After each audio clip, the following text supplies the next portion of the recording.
اعوذ باللہ من الشیطان الرجیم بسم اللہ الرحمن الرحیم۔ السلام علیکم ورحمۃ اللہ وبرکاتہ۔ میرے عزیز بھائیوں بہنوں اور بچوں، جو لوگ اللہ پر ایمان لائیں اور کہیں کہ ہمارا رب اللہ ہے اور پھر اس پر جم جائیں تو ان پر فرشتوں کا نزول ہوتا ہے۔ نہ کوئی غم کرو نہ خوف۔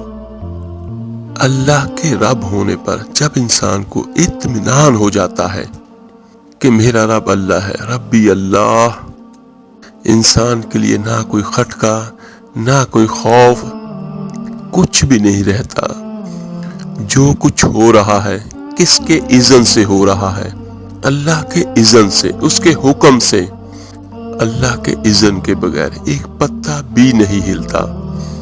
میرے عزیز بھائیوں، اس پوری کائنات کو چلانے والا ایک سمیع و بصیر خدا ہے، اور وہ جو ہمارا دوست ہے، ہمارا ولی ہے۔ اللہ تعالیٰ اہل ایمان کا ولی ہے، ساتھی ہے، پشت پناہ ہے، مددگار ہے اور حمایتی ہے۔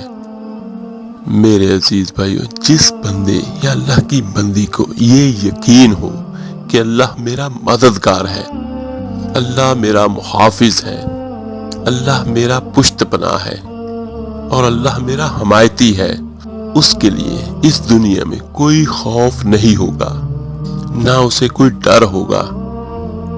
اس کی ایک چھوٹی سی مثال میں آپ کو بیان کرتا ہوں۔ کسی گاؤں کا کوئی بہت بڑا چودھری ہے اور کوئی ایک غریب کسان ہے، اور اس غریب کسان کے جانوروں کو ہر وقت خدشہ ہوگا، ڈر ہوگا چوری ہونے کا، کہ کوئی میری بھینس یا میرے چوپائے کو کھول کے نہ لے جائے۔ لیکن جس کے بارے میں سب کو یہ معلوم ہو کہ وہ جو گاؤں کا بڑا چودھری ہے وہ اس کسان کا، غریب کا دوست ہے، تو پھر میرے عزیزوں اس کو کوئی خوف نہیں ہوگا، اس کے جانوروں پر کوئی ہاتھ نہیں ڈالے گا۔ نہیں، اس کی وجہ کیونکہ وہ جو بہت بڑا چودھری ہے، سردار ہے، سب کو معلوم ہے کہ وہ اس کا دوست ہے اور کوئی اس کے خلاف کوئی اقدام نہیں کر سکتا۔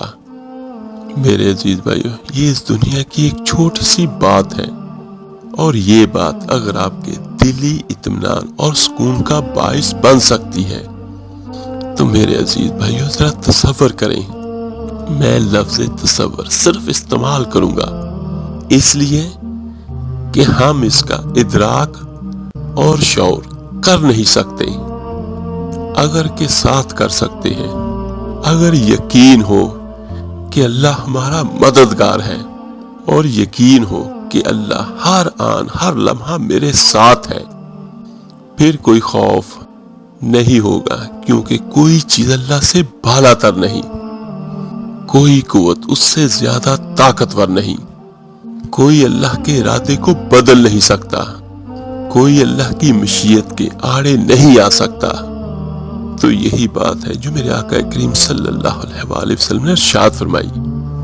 یہ ایمان کا حاصل ہے لب لباب، کہ دیکھو اچھی طرح اس بات کو اپنے ذہنوں میں بٹھا لو، اگر تمام انسان مل کر تمہیں کوئی نقصان پہنچانا چاہے نہیں پہنچا سکتے، مگر جو کچھ اللہ نے لکھ دیا ہو، اور تمام انسان مل کر تمہیں کوئی نفع پہنچانا چاہے نہیں پہنچا سکتے، مگر وہ شے جو اللہ نے طے کر دی ہے۔ میرے عزیز بھائیو، اگر اس حدیث پر ہمارا دل ٹھکا ہوا ہو تو کسی سے کوئی ڈر نہیں ہوگا کہ یہ مجھے نقصان نہ پہنچا دے۔ اس دنیا کی کسی چیز کا ڈر اور خوف اور خطرہ نہیں ہوگا اگر اس حدیث پر ہمارا دل جمع ہوا ہو۔ تو میرے عزیز بھائیو، جو بھی وظیفے اور وظائف ہوتے ہیں وہ اللہ تعالیٰ کو راضی کرنے کے لیے ہوتے ہیں، اللہ کی مدد حاصل کرنے کے لیے ہوتے ہیں، کہ اگر اللہ ہمارا مددگار ہو گیا تو پھر ہمارے سب کام سیدھے ہو جائیں گے۔ اور ایک بات، اللہ کو منانا سب سے آسان ہے اس پوری کائنات میں۔ اس کی سب سے بڑی وجہ کیا ہے کہ کہ اللہ تعالی ہم سے بہت پیار کرتا ہے، محبت کرتا ہے، ہم اس کی مخلوق ہیں اور امت محمدی صلی اللہ علیہ وآلہ وسلم ہے۔ تو آج والا جو وظیفہ اور عمل ہے یہ انشاءاللہ تعالی ایک دن میں بڑی سے بڑی حاجت اور بڑی سے بڑی مشکل آپ کی دور کر دے گا۔ میرے عزیزوں، یہ آج والا عمل ہر اس کام کے لیے ہے جس کو کوئی بھی انسان ناممکن سمجھتا ہو۔ کسی بھی کام کے لیے اگر کوئی بندہ کوشش کرتا ہے، اپنے سارے اسباب کر لیتا ہے اور پھر بھی ناکامی ہوتی ہے، تو اس کی وجہ کیا ہوتی ہے کہ کرنے والی ذات کوئی اور ہے۔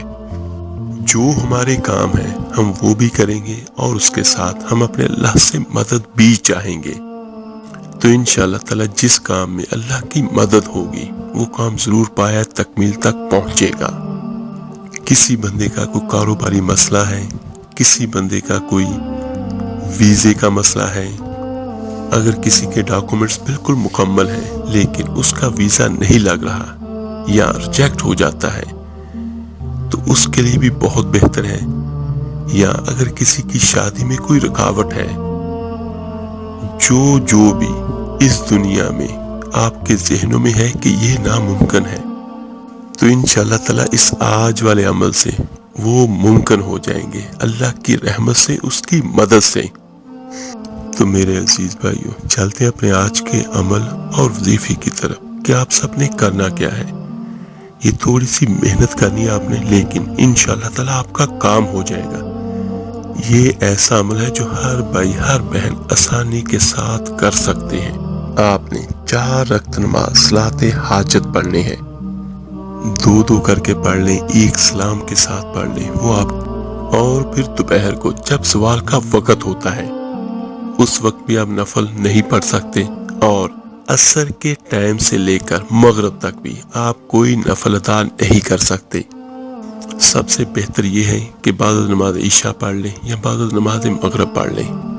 نماز عشاء ذرا سکون ہوتا ہے، وقت زیادہ ہوتا ہے، تو آپ آسانی کے ساتھ پڑھ سکتے ہیں۔ آپ نے پڑھنے کیسے ہیں؟ 2 کر کے پڑھ لیں یا 4 کر کے پڑھ لیں۔ آپ ہر رکعت میں آپ نے سورہ فاتحہ کے بعد 41 بار آپ نے سورہ اخلاص پڑھنی ہے، اور اسی طرح آپ نے اپنے 4 نفل مکمل کرنے ہیں۔ اس کے بعد جب آپ کے نفل حاجت پورے ہو جائیں، آپ نے نیت کرنی ہے کہ اے میرے اللہ، میں اس وجہ سے یہ نفل حاجت پڑھ رہا ہوں یا پڑھ رہی ہوں، اور اس کے بعد آپ نے بیٹھ جانا ہے اور آپ کا منہ خانہ کعبہ کی طرف ہی ہو۔ آپ نے 100 بار درود ابراہیمی نماز والا پڑھنا ہے۔ درود ابراہیمی جب آپ پڑھ لیں تو آپ نے سجدے میں اپنا سر رکھنا ہے، اور آپ نے 100 بار اللہ تعالیٰ کا یہ اسم پڑھنا ہے، بسم اللہ الرحمن الرحیم، یا کریم یا اللہ، یا کریم یا اللہ، یا کریم یا اللہ۔ جب آپ فارغ ہو جائیں یہ اسم پڑھ کے اپنا سر سجدے سے اٹھا لیں اور ہاتھ اٹھا کے اپنے اللہ سے اپنی اس حاجت کے لیے دعا کریں، اور اللہ تعالیٰ سے گڑ گڑا کے اور تکرار کر کے مانگیں جو آپ کو چاہیے ہوگا، اور اللہ سے یہ کہیں کہ اللہ تو بہت کریم ہے، کرم کرنے والا ہے، اور ہم پہ بھی اپنا کرم کر دے، اپنا فضل کر دے، اپنی رحمت کر دے۔ اور اس کے بعد پھر آپ نے 100 بار درود ابراہیمی نماز والا پڑھنا ہے، اور یہ 4 نفل حاجت کے اور درود پاک اور اللہ کا اسم جو بھی پڑھا ہے، یہ سارے کا سارا آپ نے سال ثواب بھی کرنا ہے۔ انشاءاللہ تعالی بہت امید ہے کہ ایک دن میں آپ کی جو بھی حاجت ہوگی وہ ضرور پوری ہوگی، لیکن اگر کچھ دیر بھی ہو تو یہی عمل آپ 3 دن بھی کر سکتے ہیں۔ اللہ تعالیٰ سے دعا ہے اللہ تعالیٰ سب بھائیوں سب بہنوں کی سب حاجتوں کو اپنے خزانہ غیب سے پوری کرے، آمین سم آمین۔ آپ میرے لیے دعا کیجیے گا، میں آپ سب کے لیے ضرور دعا کروں گا۔ اس ویڈیو کو لائک اور شیئر ضرور کیجیے گا صدقہ جاریہ سمجھ کر۔